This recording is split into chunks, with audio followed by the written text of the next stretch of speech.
make sure that you're achieving more than you're achieving in your life. So it's really impactful to do. Yeah, and they're those moments that make you good. Sit by the river. Who did your pictures? An illustrator. So he It's so fun, huh? And then Tom's got a digital marketing business and they put the logo together. And then we're like, let's start our own podcast because we like the only podcasts we like are in the States.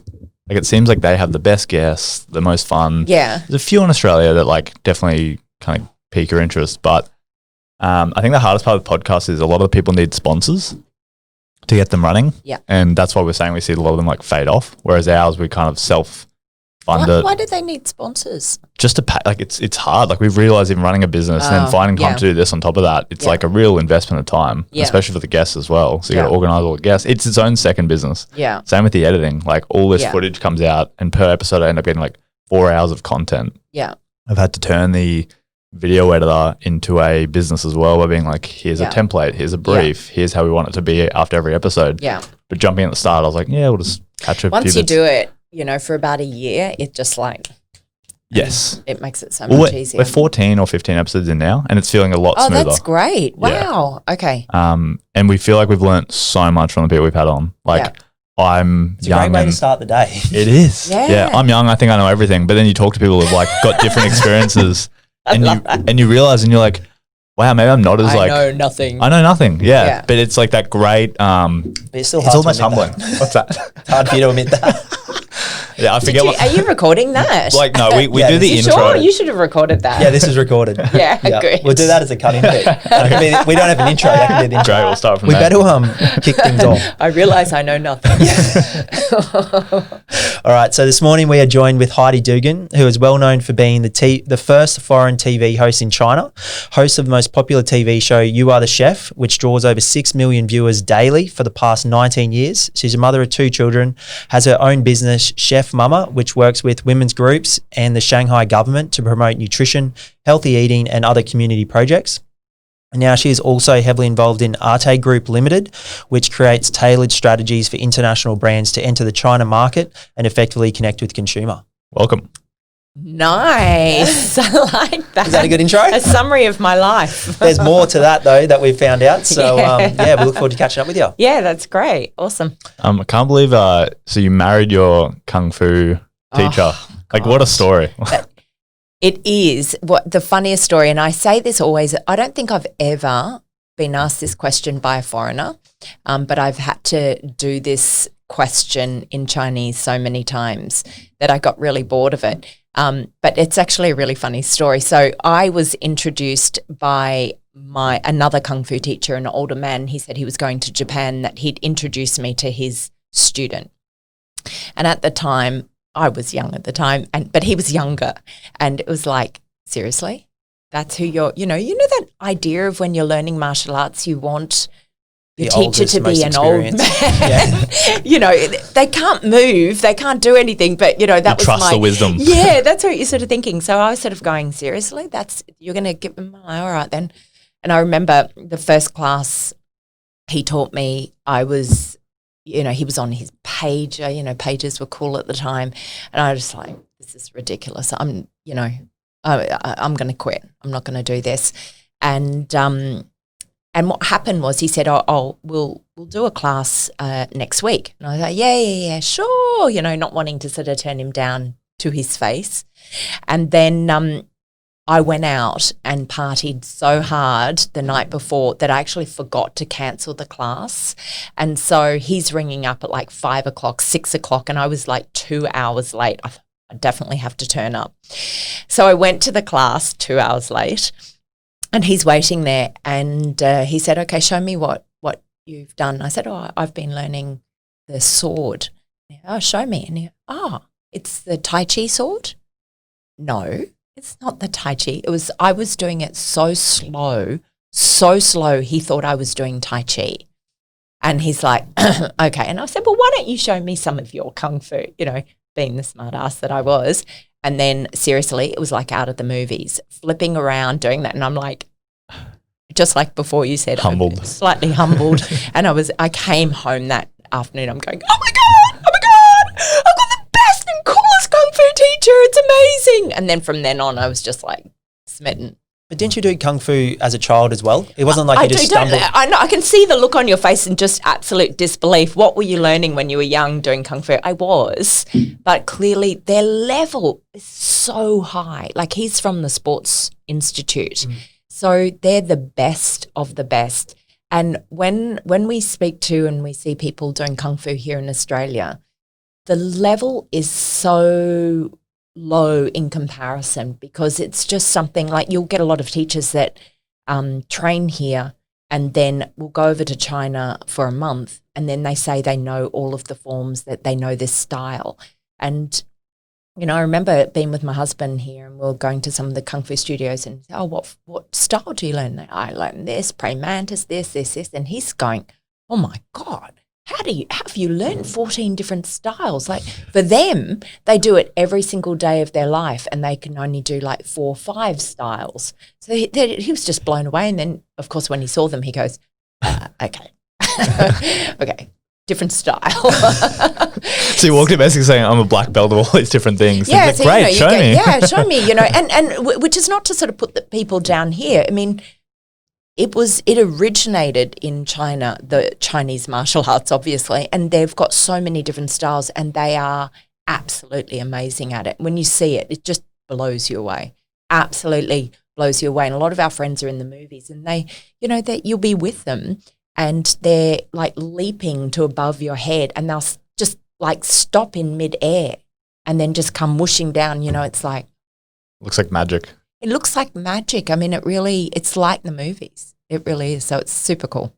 What do you think? Like obviously there's like a lot of kind of things going on in the world at the moment, but I find it interesting that like we kind of misread cultures, if that makes sense. Like Australia is not great at maybe understanding like other people's way of life. Yeah. Like I have Chinese friends in Australia that are like, they call themselves like mainlanders, if you will. Yeah. And they've come from China and they just find like some of the things we do here so obscure. Yeah. Like my friend who is basically from China, she says that like during lockdown, like why were we having so much problems locking down and stuff? Do you think that just do what you're told to do? Just do what you're told to do. Yeah. Like how come it seems like in the world we're having so many kind of cultural clashes more at government level than I guess civilian level. But it is interesting that like people just don't understand the difference in way of lives. Like how do we kind of educate people, I guess, on the differences, if you will? So I would agree with that. And that's got a lot to do with, you know, the fact that we are an island in the middle, you know, of nowhere kind of thing. Where a lot of my European friends are much more culturally aware because they are exposed to so many different cultures. But that doesn't mean that they were as happy to lock down. No. So there are sort of being culturally aware and then having a different culture. And I think that's quite different. Australians are just not as used to having different cultures around them and it being part of their daily life. So it is harder. So I think that for me, when it comes to cultural difference is actually just to, when you have a need and a want to understand someone, I think it breaks down all those cultural barriers. And so when you have those sorts of situations, the best thing to do is just see them as an individual that has a completely different upbringing, that has different thoughts, ideas, and that they might show it in a different way. So it's a really good thing for people to go through, to have a friend of a different culture, to really start to understand also yourself and the things that you do that you don't even realize that you do. So there's a real awareness and an awakening when you have a friend of a different culture. But I always think culturally, yes, it's good to understand the different cultures of the world.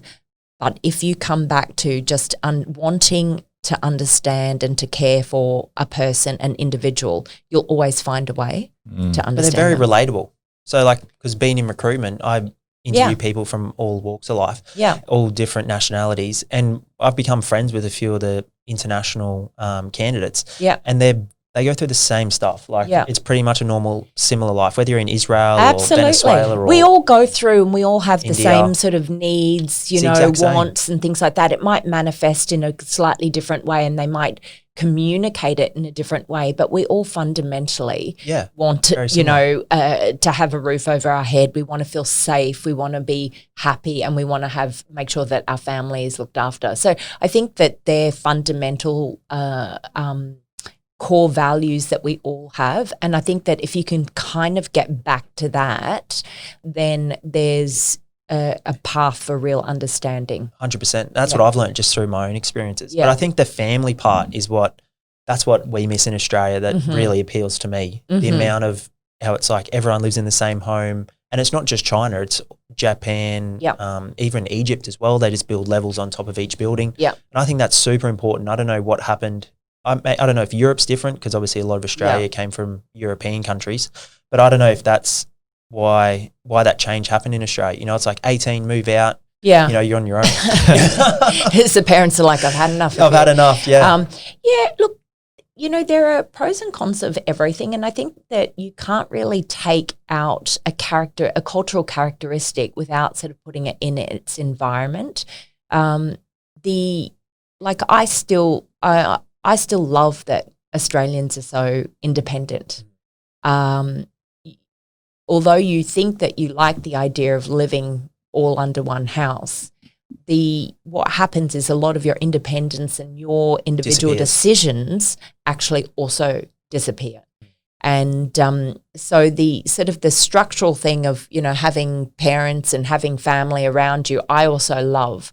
I love that sort of idea of community living and being close.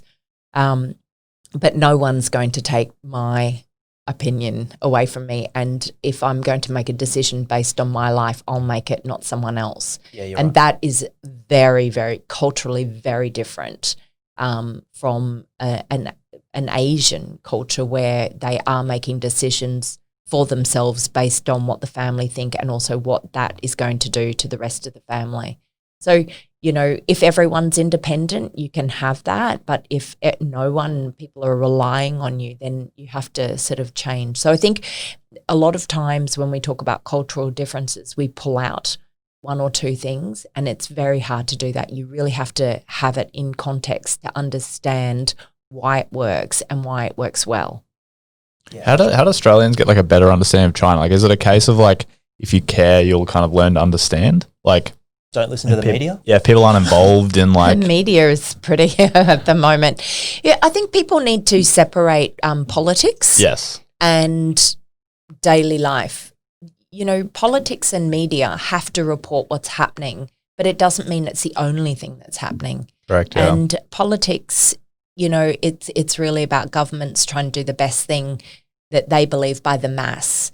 But I do believe that as individuals, we can really affect that by being more understanding. Traveling is, obviously we're sort of all locked to our countries at the moment, but I actually think that travel is one of the best ways to have an understanding of a different culture and to really get that breadth of what people are like in their own culture. Because even myself, when I'm here, I'm one way. When I go to China, there are differences in the way that I act. So I think, and how I act there looks very different to, even if I did the same thing here, it would look very different there.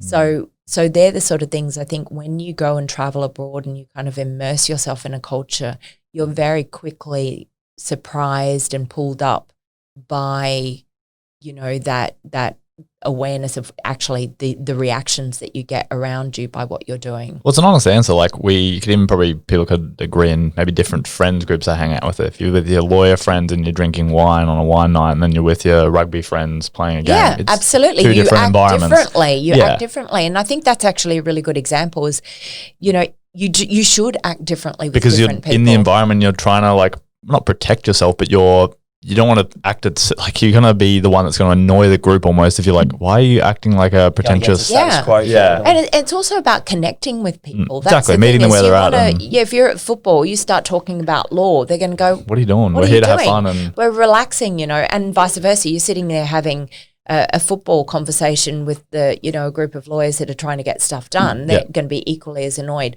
So it's about being appropriate and about being aware of who you're around, what you're doing. Even with my kids, when we're back here and they'll turn into Chinese. If there's people speaking English around, they don't understand. It's like speak English. Or if we're at a dinner table and everyone speaks English and there's one person that only speaks Chinese, the whole conversation has to be in Chinese if everyone else can understand it. Like you choose the language that everyone can understand. have you seen The Social Dilemma? Yep. I have. Great. Oh my goodness. I find it so interesting because I didn't actually watch it, but I had a pretty good understanding. So I work in like the digital space. I feel like I'm all over this type of stuff and I'm like, I don't really need to watch it. But I did watch a podcast of the creator of the show that went on Joe Rogan after it. Mm-hmm. I found that conversation even more alarming because it highlighted how we're in our own realities and everyone's in their own separate reality. And you come back out to the rest of the world and you're kind of like viewing it differently to everyone else, if you will, subconsciously. Yeah. He then went on to the point of every social media platform is a race to the bottom. Like the content that pulls you in and that kind of feeds you to the next video. So 1 minute you're watching World War II videos and then the next minute you're watching Holocaust conspiracy videos. And it's why we've seen this bizarre rise in flat earthers and deniers of kind of historic events. Yeah. Because the only educational information they're getting is purely from online. And I guess his whole kind of movement is we need to either like start drastically changing the information or the incentives for the social media platforms because it's ad revenue at the end of the day. Yeah. Like that's the biggest driver of kind of their platforms is keep users engaged for as long as possible. But then collectively as a kind of human society, we're all dragging each other down because the things that keep us out longer are the next biggest clickbait or the next kind of most bizarre video that pulls us down. And it is a huge worry for them kids because those fundamental years where you really aren't good at kind of choices, if you will. Yeah. It's easy to get sucked down these kind of rabbit holes. And it's just like such an interesting conversation to open up. But it's funny because we're only 10 years into this kind of social media experiment. Yeah. And just how much conflict it's causing in the world that when you stop and think for a second, you look outside, it's like peaceful and lovely. Yeah. I mean, it's even like sort of the technical side of things, but even just wearing earphones. I said to my daughter the other day, give me all your earphones, your wireless, everything, because you're so in your head. You create this bubble and your thoughts and you have conversations with yourself that should be had with other people. And so I've literally removed all of her earphones so that she can actually sort of, just burst that bubble and sort of be looking outside. And I found that just within the last few days, she's interacting with us a lot more. She's doing her homework and study out with us where we are. And even with music, play it on a boombox or whatever, just that really showed my age then, didn't it? Oh my At least you didn't say jukebox. Oh God. But yeah, play it out loud on a speaker. A Yui boom. Yui boom. But it just that whole thing of like not even what they're watching, but that it's this bubble that they can close up and focus in on, and that when you're asking them to do something else, they've always got something better to do, and that's to come back to this. And that's why, when we were talking about like removing that from them, suddenly they help you a lot more. They're much more talkative. They don't feel like they've got to quickly finish their dinner and get back to something.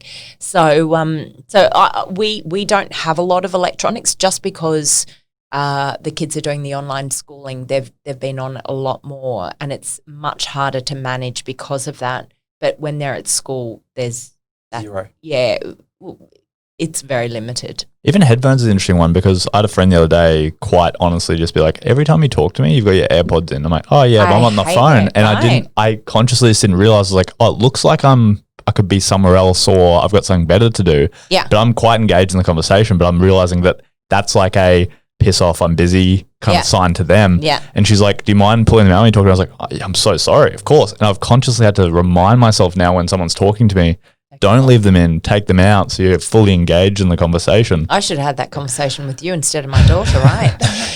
Yeah, no, it's the same thing. My father, you know, wears them around his neck all the time. It's like, you think you're, Where you are you know, off to? Yeah. take them off. You know, I think it's kind of the old, you know, when you're having a conversation with someone and they're wearing their glasses and they, you know, it's like, can you take your glasses off while you're talking to me? Yeah. You should remove your glasses. It's just polite. Well, the same thing with the earphones that, you know, they should come off. They should definitely come off. I agree. Like I just hadn't given it enough attention. You just don't think of it. No. Right? And Yeah. I'm always on the phone, so they're always in. So then it just becomes like part of it. But it's crazy that I hadn't watched The Social Dilemma and I was thinking, well, I'm not really affected by that. That doesn't bother me. And then I'm like, well, it has formed some of my opinions and it has made me kind of not take things with a grain of salt and just assume them as fact. And then you come out into the real world and have discussions with people about what you're perceiving or what you think. Like an example being my roommate and I both have TikTok and we love TikTok. We think it's the best app ever and it brings us like a lot of joy and we laugh at the memes to each other. But presenting them next to each other, he's on right-wing TikTok and I'm on left-wing TikTok and it's completely polar opposite information. And we both like watch the videos and compare them and they both just kind of like slightly lean your view to one way or the other. Yeah. And then when we have discussions, we can feel that we're just having conflict on an issue that we've just kind of taken information from two separate sides. Literally regurgitate what you've seen. 100%. Yeah. Yeah. Yeah. So it makes it even harder then to do the research and jump into a topic because we just don't have the time. It is. And what also happens is that, you know, we all like to feel like we're knowledgeable about things.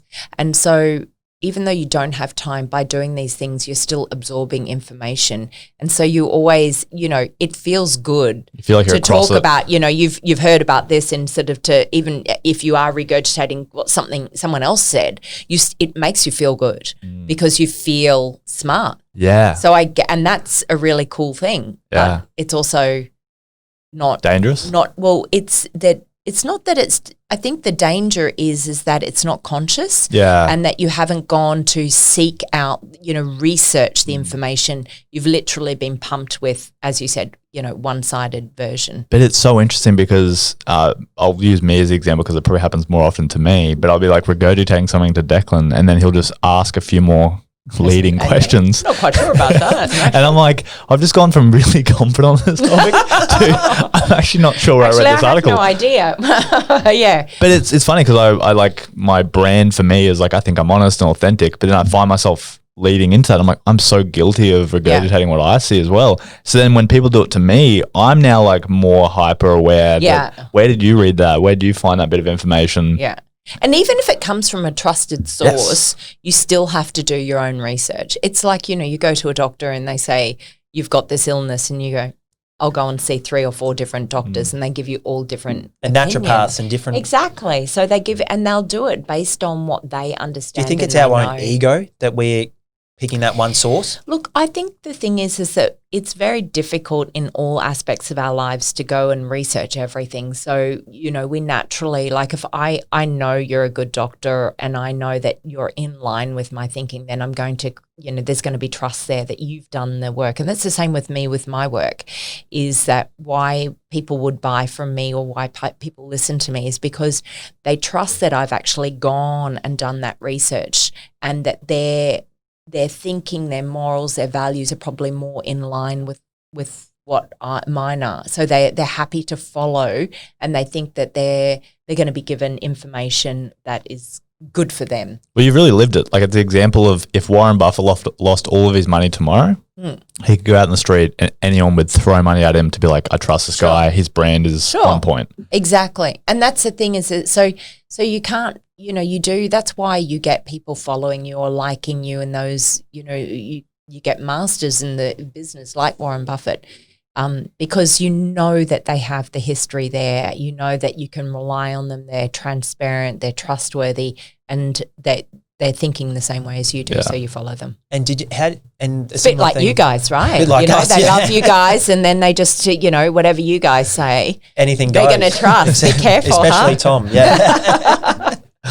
Fact check this conversation. But I suppose you did the same thing in your career. Was that like, because you sort of stumbled into China. I read a bit about your when you started, and how did it all come about? Because you got to get a license to be on TV and then to be the first. Did you just create a bit of trust within your networks there? So, you probably know in China, relationships, we call it guanxi, is very important. And I was fortunate. You don't always have to have that trust, but someone you know might have that trust. So that's where a relationship comes in. One of my very good friends at the time was the head of the FT Financial Times from the UK, and he was setting up office, and it was through him that he knew someone at the TV station and introduced me. So that's how I sort of got in. And how'd you meet someone like that? The Financial Times in London, just from travel. Oh no, he was living in Shanghai at the time. Okay. Yeah. So he was living in Shanghai at the time, and it was through another friend. It's always about the relationships that you create. And then I actually started, before I was on TV there, I started editing the news. And you're assisting other presenters. So I was assisting the Chinese presenters with the news reports. And so, it's that sort of working with them and understanding what they wanted and what they needed. It's very different structure in how you can report something. And so it was going through that sort of process that when I had the opportunity, they're like, we're starting up a new channel, will you be a host? I had already been doing as a co-host, and then got the opportunity, and I did, took it. Yeah, because it's even, I was trying to find it on YouTube. Even the chef, it's very, you are the chef, it's very limited the amount of episodes. So do they suppress a lot of that? No, with a lot of, the only reason you actually can see it on YouTube is because there was a period where It's about 8 years ago. Yeah, where the TV station goes, we should kind of take this a little bit international. Let's just take all our shows, our old shows, and let's put them up on YouTube. Especially for those sort of media bodies, and to be honest, for the general public, we can't get onto Google, a lot of websites. We can't get onto Facebook, Instagram. Can you get onto TikTok? Because isn't it? So it's called a different thing. TikTok is actually Chinese, right? So Yes. it's Douyin. So Douyin we can get onto. You can get onto. It's a separate app. Awesome. Like I much prefer the Chinese version of it. It's excellent. Are you an active user? I'm not really. I should be. Yeah. And with most of my social media, to be honest, I see social media as a tool. Yeah. So I sit down with my team and we structure. Plan out what you're gonna. And then the only time I will sort of scroll through Instagram is really to get ideas, and that's probably maybe like for real ideas, maybe 2-3 times a week. Yeah. So yeah, I love people know that when they send me a message through any of these, it's normally going to take a few days to respond. But that's what's important, because our generations are the ones that got the best of both worlds. Like I look at Sage and Julius, like they're forever going to just know technology.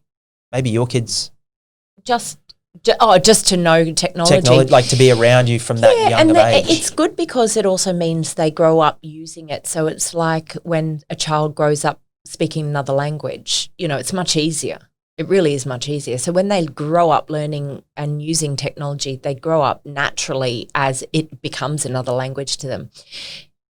But, if I started to learn French and I was in Australia and I started talking to you in French and you don't understand it, it's quite inappropriate, even if you did understand it, that I just walk around speaking French all the time. So the whole thing is that whatever we're learning, it's just, how to use it appropriately and to be more socially aware.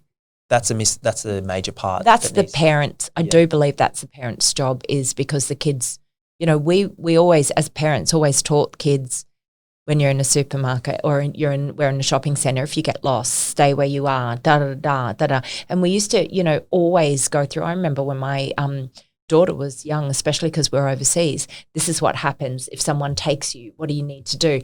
And I would go through this with her just in case she got lost or anything happened.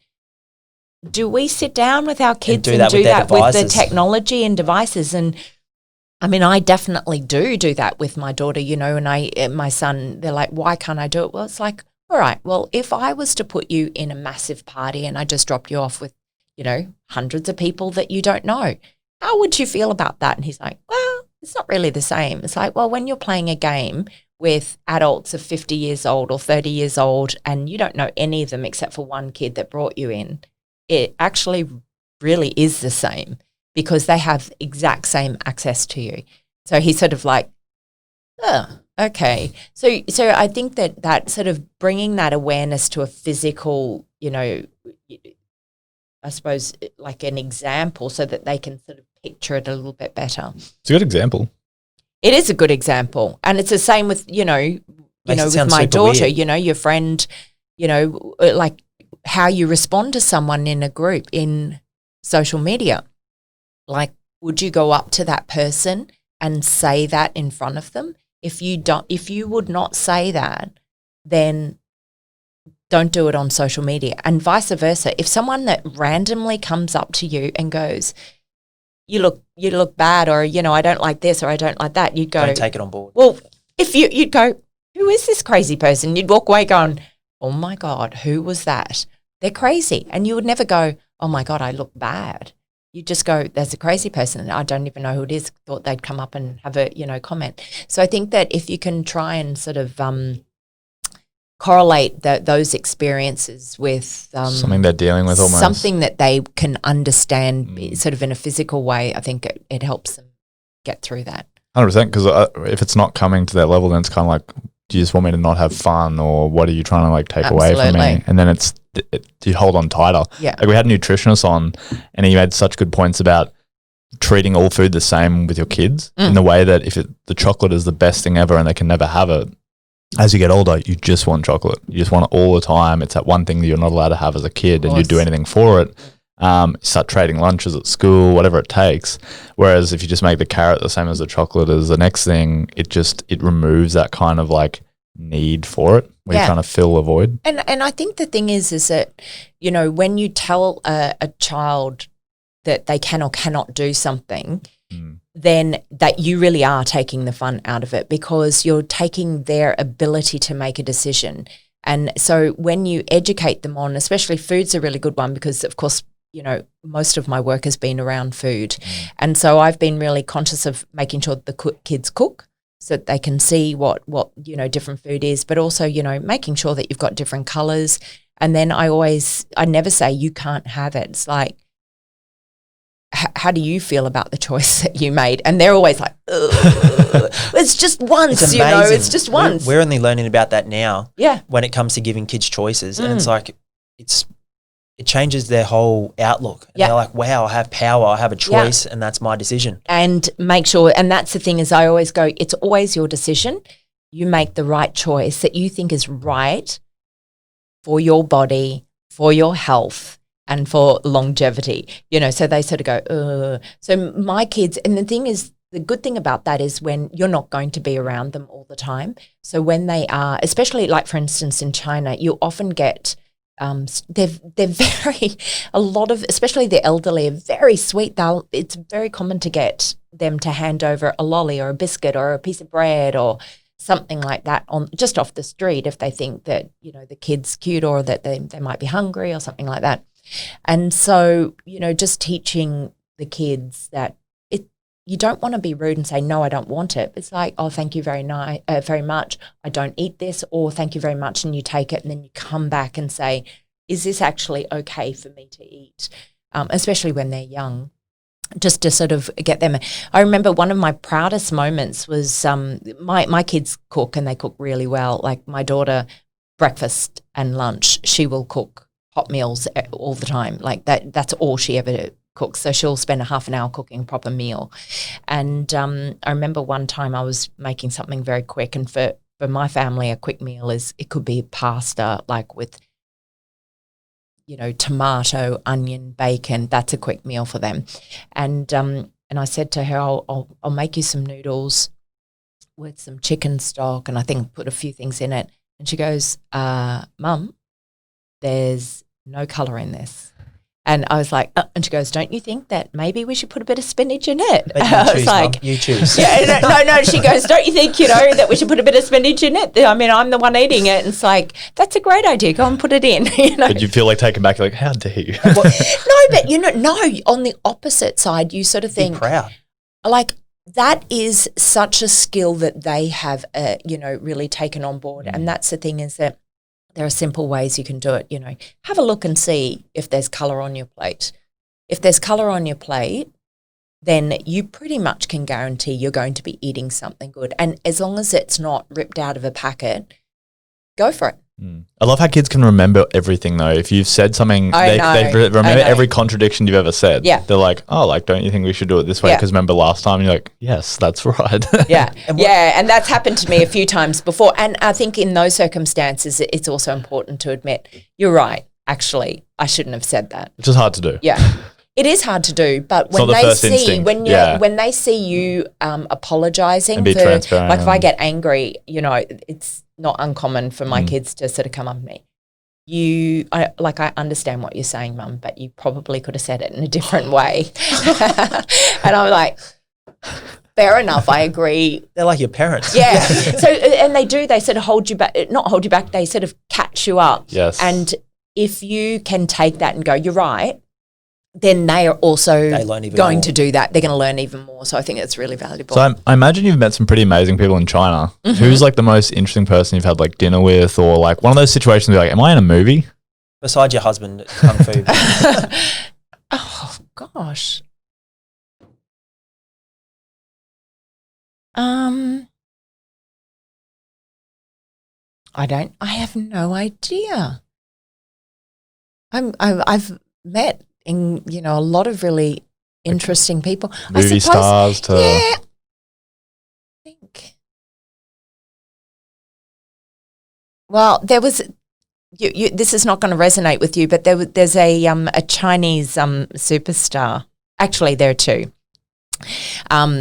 Do you know Yao Ming? Yao Ming is the basketball player. Okay. So the tallest ever Chinese basketball player. Yeah. Yep. The nicest person you can ever meet, right? Anyway, so I was at Starbucks at the time, and I walked past him, and it was just, those sort of moments I remember seeing him going to a game, and me and three friends actually created the wave around the studio in China. It was so cool. I was watching him, and then he became super, super famous. And so he's standing there, and I go past him, and he said, Heidi. And like, it caught me by surprise. I turned around and he said something, and I was so flustered. I don't know why I did this. I couldn't understand what he was saying. I was so flustered. I said, I'm sorry, I don't speak French. And you could see his face sort of going, what? And I sort of went, oh, and I sort of walked away. I was picking something up. I was so nervous. I sort of go, and is he 7'11" or 8'2"? I don't know, but he's just in the clouds. double my size. But I was so taken back that he knew my name, and that he was sort of having a conversation with me while I was sort of like, You just blanked him. It was maybe because I didn't expect him to speak English to me, that it sounded French, or I don't know what. And I go, I'm sorry, I don't speak French. Was he in the NBA at this time? Yeah. Yeah. It, like, completely random thing Did he have right? Did he have like a crowd around him, or he just was? No, he was just having it was really early in the morning, and he lives really close to me. So, it's every time Have I you say seen him this, people since? go, what? No, I haven't actually. I'd be so embarrassed. Anyway, so I walk away, and as I walk back, he sort of stops me and goes, I wasn't speaking French. I was speaking English. And of course I'm like, oh, I'm so sorry. Oh my God. And he just said, I just wanted you to know that I love your TV show, and I've watched it for, years, and it was what helped me when he went to the US. With his English. Oh, right. With his English. And I was like, oh, okay, that's really great. And my husband, because my husband went to the same sports institute doing Kung Fu. At a similar time? Exactly, same time they actually knew each other, except that the Kung Fu guys used to tease the basketball players. So what do you think I say? Oh, yeah, my husband went to the Sports Institute and he was part of the Kung Fu group. I think they used to tease you. And I'm going, no, what am I doing? Oh, it's so nice to meet you. And I sort of walked around and I just sat there. My kids are looking at me going, What happened? and I don't think I've never been watched an episode again. so embarrassed in my life. But he was so sweet, but you could just see the perplexed look on his face going, what are you talking about? And I thought she was normal. She's the weirdest foreigner that has ever been. So I suppose that was probably my most embarrassing, memorable I was experience. so flustered. It's great though, because it's so true. Like people, like we have our own idols, and then when you meet your own idols, you're like, now be as normal as possible, but something else just takes over and you're like, why did I say that? I was such an idiot. Yeah, it was just so weird. It was really weird. I love he stopped yelling about, and like he was probably waiting for the punchline of why he's speaking French, and you're like, I just cringe. Even now I cringe just thinking about it. It hit every sweet spot. It's like, my husband used to tease you. You're speaking French to me right now. What are you doing, Heidi? Yeah, and he is just so lovely, so sweet that, someone like him would come up to me and say, I really like your show. Well, how cool is that? So, of course, it just literally knocked me out.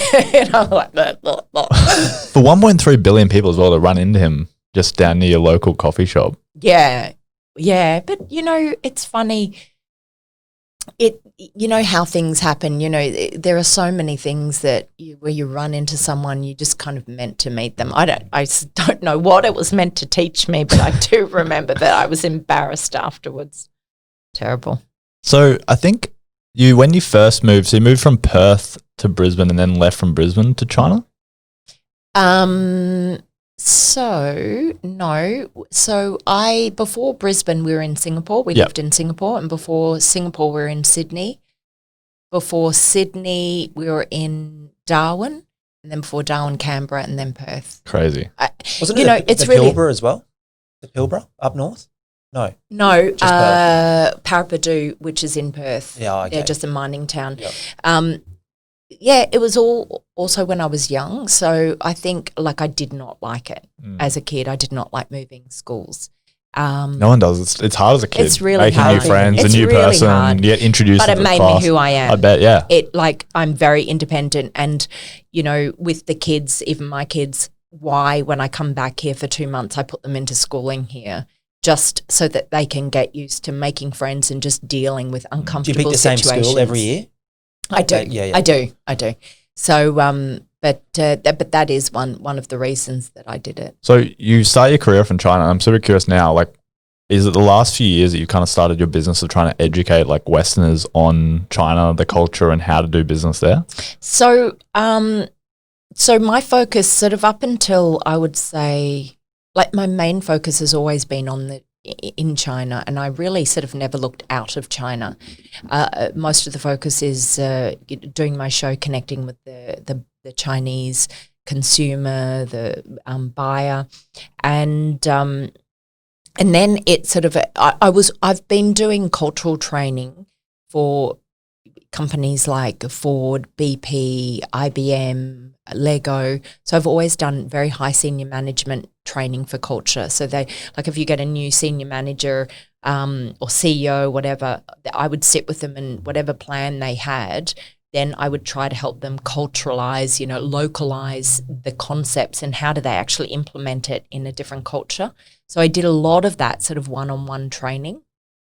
And that it pretty much from the beginning of when I was in China, started doing that. But it was really, I'd say, the last probably about 4 or 5 years where there just were a lot more brands coming in, and they wanted a trusted source that could actually, one, give them information on the real situation in China, but then also sort of look outward and sort of say, hey, look, these are really good brands, let's bring them in. So, so I'd say the last 4 years has been the time where I looked out and started saying, how can I not just be looking at the Chinese market, but also how can I look at the Australian market, the UK market. I mean, a lot of people think that I only work with Australian companies, but actually that's even more recent. I work a lot more with UK trade and beverage. I've worked with them for years, also with the California government. So that actually was something that I developed a lot earlier, and then it's been more recent that I'm working with Australian Did that companies. stem from getting what your day job is? Is What's my day job? Which with, one? With the TV, being on the TV personality. Yeah, so I think because Did that open a lot of the doors? It's opened a lot of the doors, and it's sort of been slowly what happens is, people seeing me selling and doing live broadcasts, and they're sort of like, well, she's very good at it. And then brands would originally, we have a difference, but we all talk about the KOL, which is a key opinion leader, and they're the bloggers and that. And often I'm referred to as that, but that's actually not where I started. I started more on the side of celebrity. So what they would do is, if you had a brand like Swatch Watch or Twinings, they are already doing their events. They've already got consumers, but they want someone to connect with them that they already trust.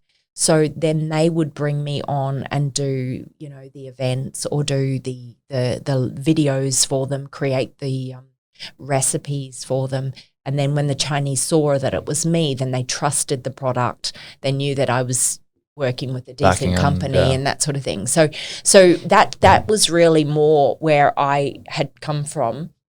And then with the internet, and the Chinese are incredibly tech savvy, and that I think we all with COVID have become much more tech savvy, and we use a lot more of different ways of buying or having meetings and that. But that was so long ago in China. They were all using it.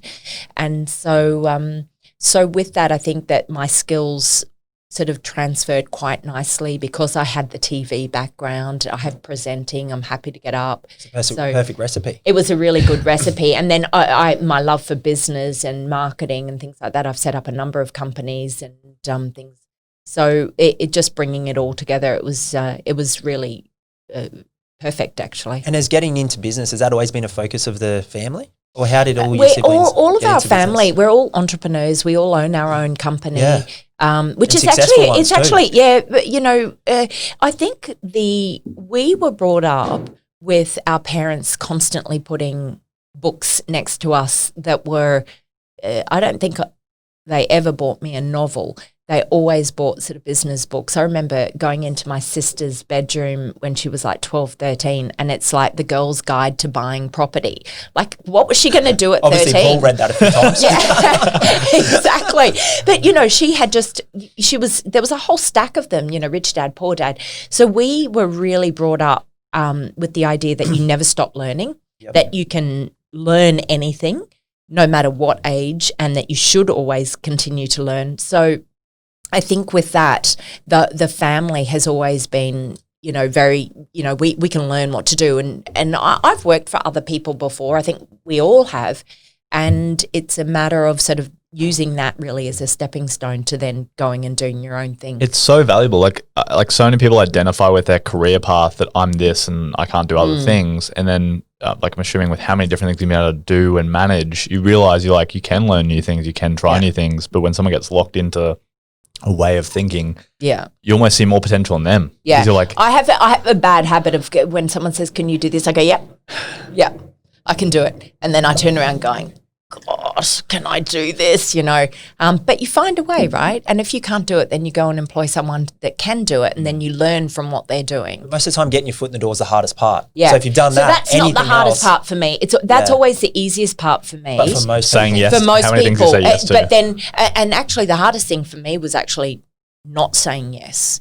That Turning to say opportunities to down. turn opportunities down. Yeah. That was actually something I had to learn so that I can focus a little bit more. And is business becoming more and more of a focus? Like what's the lifeline of this show? Business has Is it gonna be always on- been a focus. So even when I'm doing the show, the You Are the Chef, because it's owned by the TV station, there are a lot of times where we try to sort of pull the brand and do books and things like that. And, we were so restricted by it. So that's why I did pull it completely offline and off TV, and I've got it online. So I have my own, like Heidi's Star Kitchen is literally You Are the Chef, but I own it Oh, right. completely. So all of the sponsors, the hotels that I work with, we do it all. Okay. So I don't think, from since I can remember, everything that I was doing, it is always going to cut there unless there is a business side to it. Then I'm You're probably not interested. Well, I think the other side is I always see the business side in everything. The opportunity, when I was young, we go and want to do a play and show the people in the street. I would always ask them to pay for it. So, I think you can do everything you want, but, Money helps. Yeah. I put the time in. And that this gives you, if you feel like you're paying for it, you also feel you're getting something better. So yeah, I think that there's a real, everything is always going to be about, business and about that's what creates longevity, and that's what creates businesses. That's why I'm able to employ other people. It's why I'm also able to spend time doing volunteer with, the Office senior, yeah, with you guys, yeah, exactly. Well, or with, senior community and teach them English, because I don't have to worry about money in those circumstances. So it's, all, It gives you all that of freedom. It really gives you the freedom to choose and to make, good decisions. And business, like you guys know, business creates jobs. It creates stability for a lot of people, and not everyone is suited to owning their own business. And that's the Which thing I is, found hard to believe. Like, I wanted it for my friends and I've tried to encourage them, but it's you realize it's not the for right everyone. thing. No. Yeah, and that's the thing is that some of my employees, they Love their jobs. They love being, Yes. they love doing because they don't want the pressure that we have of going home and thinking about your business. They want to switch off. They want to be really, really good at what they do. And I think it's important for us to actually see that in other people that, and this is kind of also where we come back to culture, is that not everyone is like us. And the worst thing that we can do as a boss, an entrepreneur, Just put or that as onto an them. Australian or as a Chinese person is to project Yes. your opinions onto someone else. And, you should want to do this or you should want that. It's like, why? So I think that's a good lesson to remember, I think. What about changing your identity? Because that's what happened a lot. throughout your career. I've got acting background, so that is for me absolutely key, and that's where I So many people get thrive stuck, on it. like Yeah. in an identity. Yeah, They can be like, oh, I'm a recruiter. That's all I can be. yeah. And how did you overcome? And I've done a lot of training with that, is that if you start to act like whoever it is, and this is a really good thing for me, is when I want to take my business to the next level, I want to, feel like I'm doing something different. I will look at someone that is already there and go, how do they act? How would they make that decision? And I actually put myself in their circumstance while I'm here, because that's what's going to get me there. Like if you're like a line manager and you want to be, the CEO, CFO, what is that person doing right now that I can start doing? And that's where you start to close the gap. And that's what I've always done with, anything that I do, is I want to be like her, in a way that, not me personally be like her, but I want to learn, I want to be in that position. And then I just look at what they do, and then I just take those skills, learn the skills, learn how they speak. So if I'm doing a negotiation, I'm very fortunate because I've got some amazing clients that are like mentors to me. And so sometimes when I'm doing negotiations, I will actually go, how would she actually do this? Or how would he actually do this? What would be their way? And I will do it thinking it more from their point of view. Yeah. And I actually get, and that's some of the best work that I think I've done, is when I've kind of channeled someone else And that's really good gone at into it. character. Yeah. Yeah, right. I've never done it as a doctor, though. I've never or a dentist, open your mouth. Yeah. Let me cut you open. Have you dealt with like identity kind of crisis like through your career? Or has it kind of been like you've always been fairly clear of where you wanted to move towards? No, actually, there was a period where I was in China and I was working in an office, and I hated it. I was working in a law firm, can you imagine? I hope you weren't me in talking a about law rugby. firm? Yeah, exactly. And it was just, I didn't know what I wanted to do. I knew I wanted to do, I had already studied acting. I wanted it, but it was kind of like, do I leave China and what do I do? And it was a really difficult time for me. I'd say about 6 months of just, I was incredibly enjoying it. depressed. Yeah. And I was just lucky to have an amazing friend who's British, and he just sort of gradually just sort of said, you know, maybe you should try this. You're really good at this. Why don't you try this? And it was actually through him that, you know, everything is always going to be that little 2%, right? The little things that you do. And I actually think it was him that introduced me to the guy that ended up getting me on TV. And, Amazing. you know, and I was doing modelling and TV at the time, but I was quite Like half I foot was in almost. unhappy with it. Yeah, No, yeah. I didn't like the industry there at the time.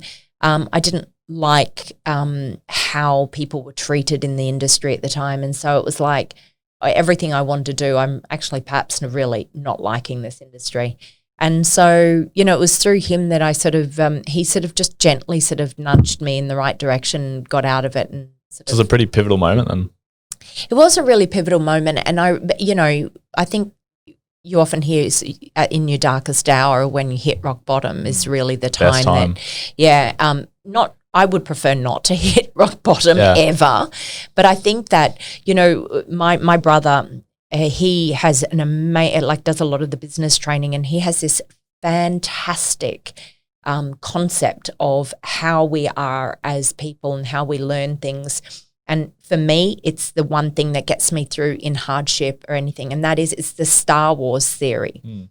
Okay, so you're learning to begin with, and you will start to go through. You want to achieve something, so you start to go through the darkness, and it gets pitch black, and you will find so many struggles, and then on the way somewhere, you'll find a teacher that will start to lead you out of that. And what happens is then you'll see the light. And that teacher could be a book. It could be a mentor. It could be a course. It could be just like a friend. And then you start to see the light, and you come out, and you really come on top, and you sort of have grown so much through that whole process. And through growing through that process, and you're in the sunlight, what happens is you go, what's my next challenge? And then through that next challenge and the next goal that you've got, you have to understand you're going to go through the darkness again. But you're more aware this time. Most people jump A lot out. of the time we're not aware because we don't understand that this is a very cyclical thing. So I always know that, you know, when we say you've got to have hope, you've got to have faith, it's really hard when like you just don't know what is it. So I know that when times are really hard, that it is part of the process that you do go through, and I want to get through it as quick as I can. Yeah. So I have a list of things that can pull me through those things. Like I make sure that one I've got on the list is music, making sure that I'm exercising, making sure that I do like my Wim Hof breathing, making sure I do meditation, reading inspirational books, talking to my family about things, talking to friends about it. So literally what will happen is during this darkness, these things you'll start to, you know, forget about because you're dealing with so much. It could be pressure, whatever it is. When I go back to that list and I go, I haven't been doing this. I haven't been doing this. I haven't been doing this. I need to make sure I get, and do I need a teacher? Do I need someone to coach me through this? I feel like we could have this conversation for hours, but I know that you have to get out of here soon as well.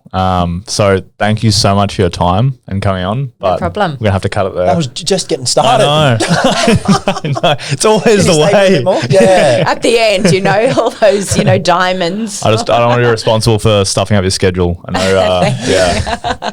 But No yeah, worries. thanks for coming on. No problem. yeah. Well, we can do it next time through next time Zoom or something. Next time you're in, we're definitely Yeah. we're claiming a spot. Okay, cool. Bonus No one. problem. You get off. Lovely. And Awesome. so nice to spend the time with you guys too. Yeah. And hopefully I'll get to interview you guys too Oh. soon.